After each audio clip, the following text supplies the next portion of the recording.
Hey, we have a quick update for you.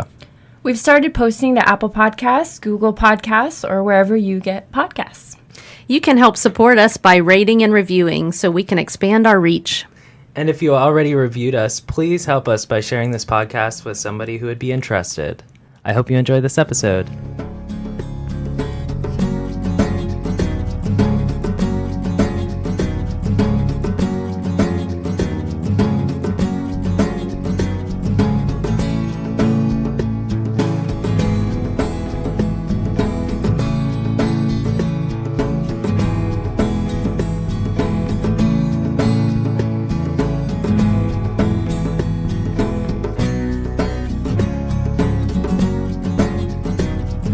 Hi, welcome to Community Roots. My name is Samuel Richards. My name is Dr. Adrienne Johnson. And we're off the beaten path today. We are currently airing on WGRN 94.1 LP FM, Columbus, the Green Renaissance. And we're interviewing Sarah Wakefield. Welcome to the show. Thank you for having me. Welcome, Sarah. Thank you. Tell us about you. Who are you? Okay. How specific?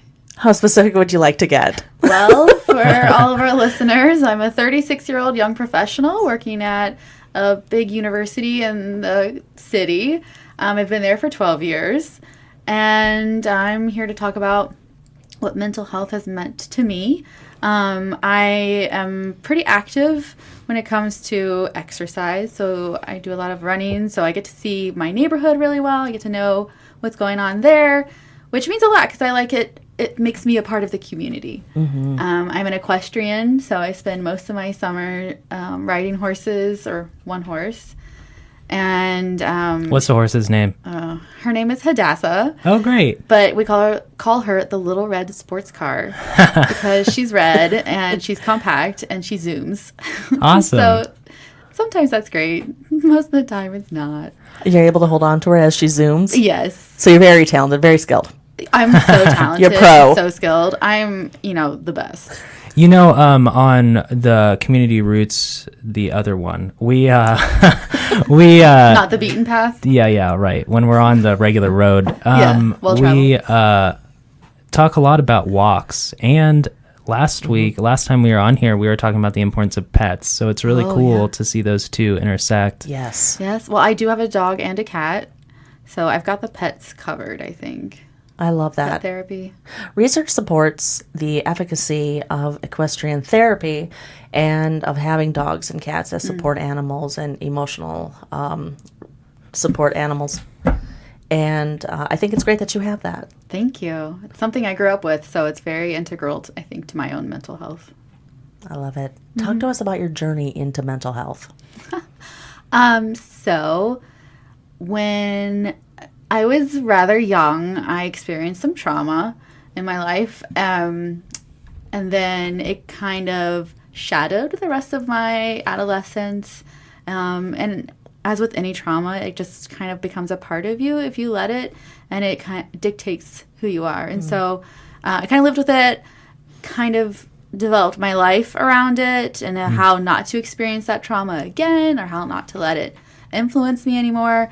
But I buried it, but I also just carried all of that with me. Mm-hmm. So it was always there. And so then when I got married, not too long afterwards, about 4 years later, I started having significant panic attacks and couldn't figure out what they were, what was happening.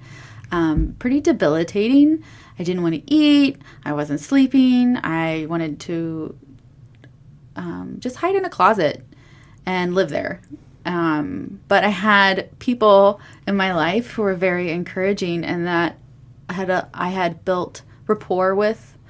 I had gotten to know their walk a little bit and knew that I could speak to them about what I was going through and this mess that it was making in my head and how it was kind of destroying my life.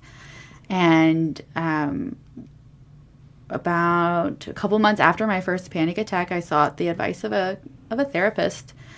And she was one of the first people to tell me that I wasn't crazy and felt compassion. And then several months into that relationship, I not confessed, because it wasn't my fault, but the trauma that had I had experienced. And I kind of brought it up as an aside, like, oh, and by the way, you should probably know this. And the look on her face was just utter compassion. If you could, pick up a wounded baby and soothe it and like have that nurturing, all-encompassing, I will take care of you, or like, oh, my poor baby, that was her response. And I had no idea that was going to be her response. And she advocated for me in a huge way, my little internal Sarah, and was very adamant that I needed to address this. And next thing I knew, I was unpacking so much when it came to my own self-identity, when it came to who I am, and how when you suffer trauma, it might not be something that happens immediately, like a big explosion. You're not always on a battlefield and with, ammo flying around your face and that kind of trauma, although that is significant. But you can also experience trauma that builds over years. And so not only the trauma of the initial experience, then what I did by compounding that every time I thought about that and every time I let that shame wash over me, and how I took that on as an identity that I didn't need to carry, and how I didn't talk to my family about it. I never said anything to anyone about it. And I just thought to myself, well, it's my fault.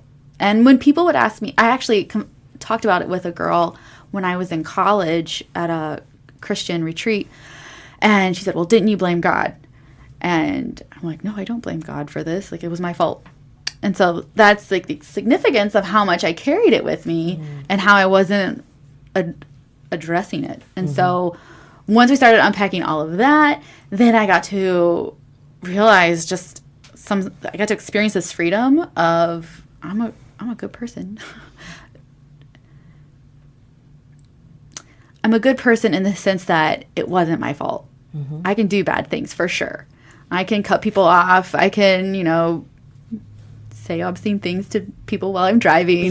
Be human. Yeah. But that wasn't my fault, and something that I experienced at such a young age, to understand that wasn't my fault, even though I may have thought that I was a big girl and I knew what was happening.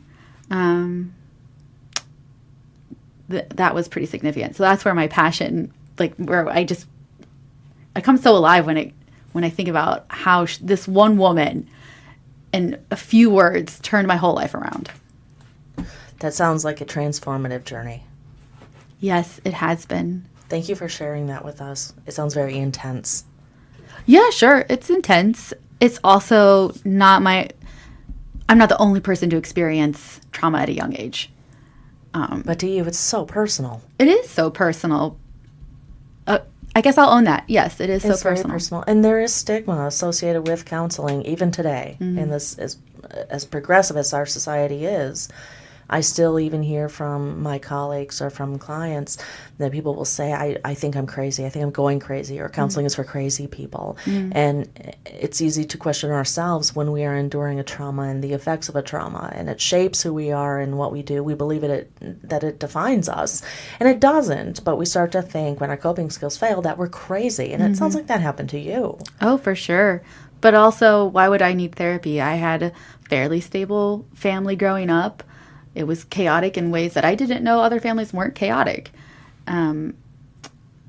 But all signs pointed to, why would I ever need to speak to a mental health therapist? Why would I ever need to start that journey? Because only people who have like bipolar, or I don't know if I can say that here. You can say it. But who outwardly express some sort of mental health, more observable conditions. Exactly. Things we can see, things we see in the papers and on the internet. Yes.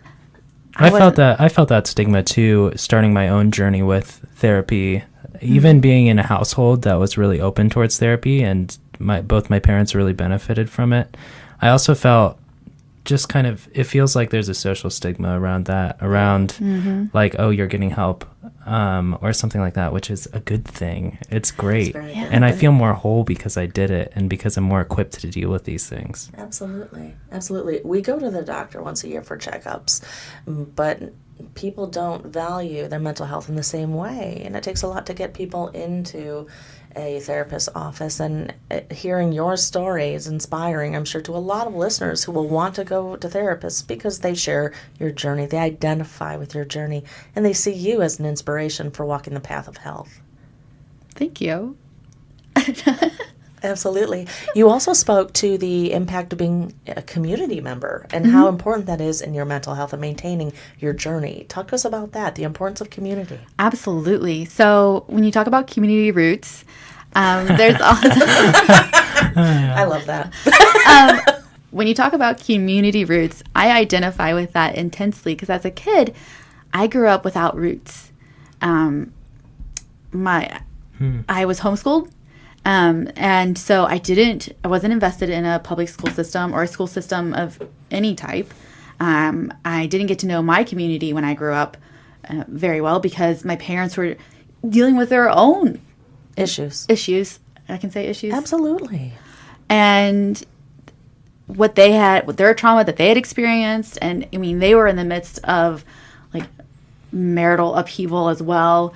But to get back to my point, I didn't feel like connected. Our church was an hour away, so getting invested in that was really difficult. I had no friends my age. I remember when I started public school in 7th grade, I wanted a friend. I just really, really, really wanted a friend. That makes my heart ache. It was heartbreaking to 7th grade Sarah, and I didn't develop friendships until I was in college. I had a couple friends in high school, junior high and high school, that I would say tolerated me, but nobody to really connect with. And since college was amazing because everybody entered on the same playing field, and it didn't matter what your background was or who you were. I took it as a time to be me, whatever that looked like. And discover who you were now. Yes.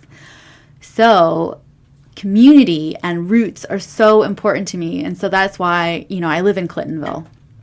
And for me, I run around. Maps are really important to me because it helps.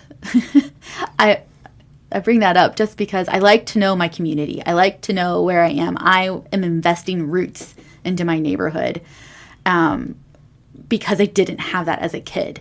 And I often wonder, if I had had better roots as a child, would I have experienced that trauma? Would I have had somebody to talk to about it? If I had built those connections with people, if I had built safe people around me, but if I had safe people around me, but everybody just lived so far away. The isolation intensifies the symptoms of trauma as well. It stays with you. I absolutely agree with that. So, living in Columbus now, I consider Columbus my home. I've been here since 2001. I went to the same big university in Columbus. I went to Ohio State. And, that's where I started developing roots. That's where I started running around all of Columbus, the bike paths, the side streets, just developing this sense of, I've run this path. This is my home. This is my space. That speaks to the journey as well. You're physically taking that journey through your community and strengthening your roots here. Yeah, if you are just joining us, we are Community Roots, Off the Beaten Path. We're airing on WGRN 94.1 LP FM, Columbus, the Green Renaissance. And I actually had a question because last week we talked about community in Community Roots. And I was curious, how you made that community whenever you went to college, or how did you, put those roots down and start to meet people? I pretty much demanded it. I decided I was no longer going to stay on the sidelines and react to my environment. I wanted friends. Dang it. And You deserve them. And I was going to make them, and it turned out I was pretty good at making friends.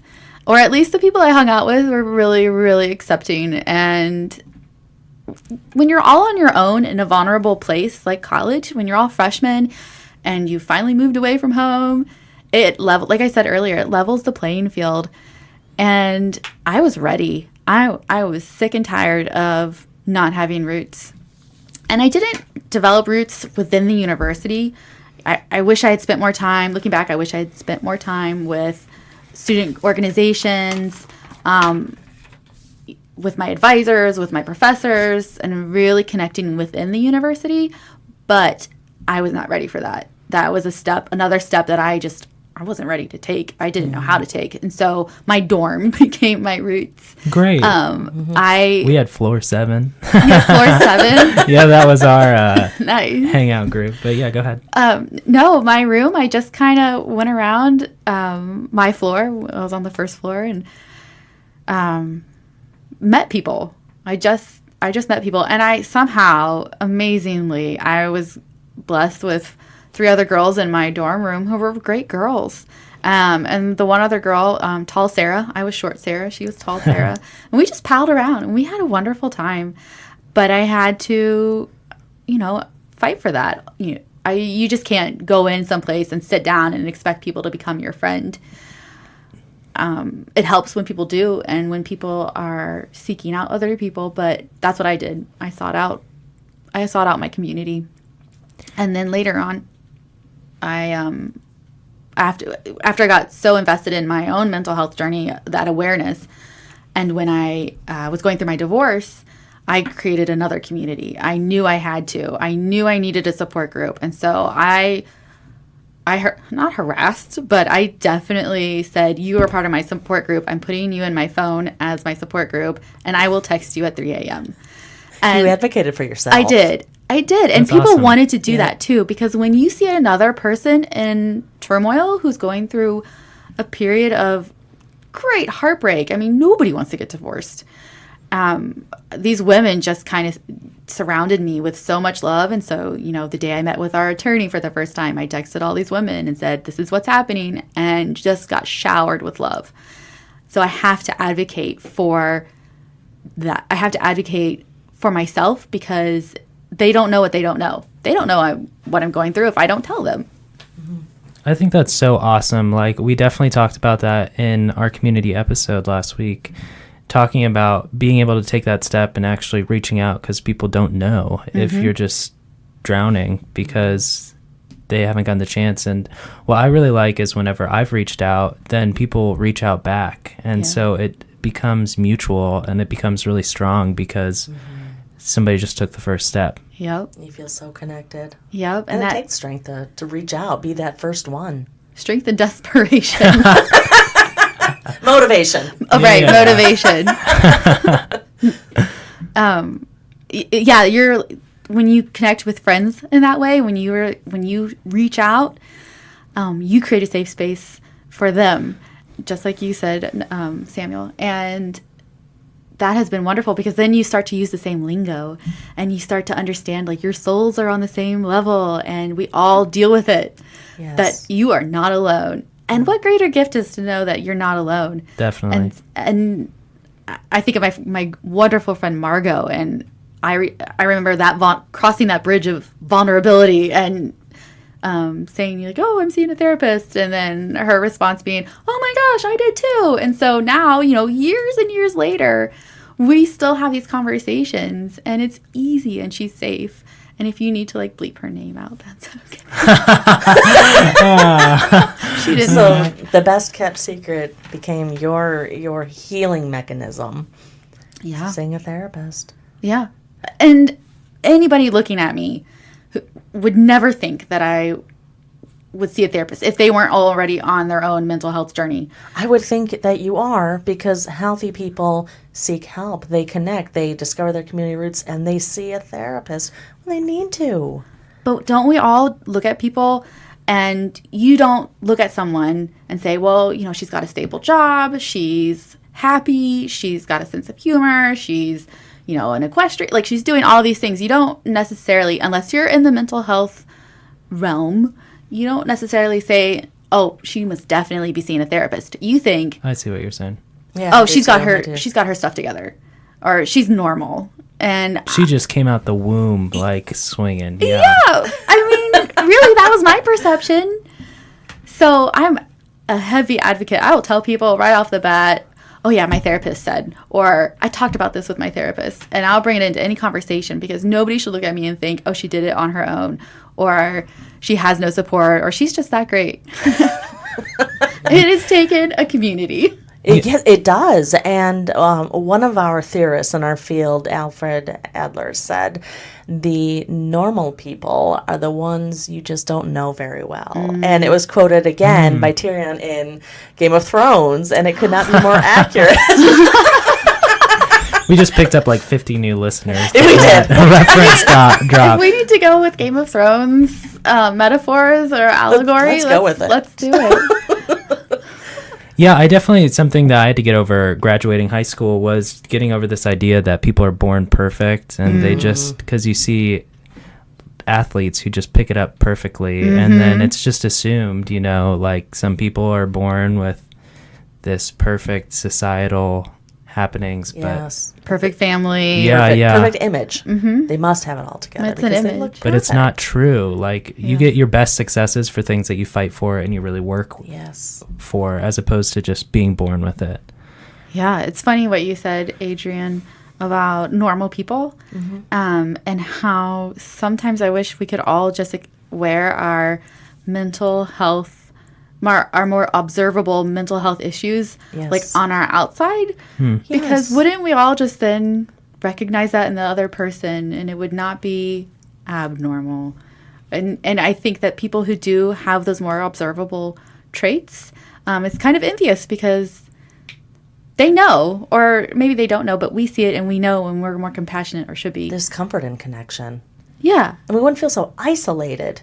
Like we're suffering with our mental issues alone, because so many people go through what we're going through and they've been there and they can comfort us like the way you had found comfort in your friends, Yeah. the community you had built. Yeah. If you could go back and tell your suffering self one piece of advice, something motivating, something inspiring, what would it be?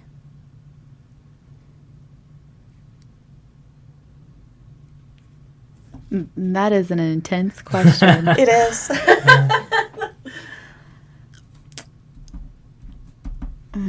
It might not be one thing, but it would be, you are so precious.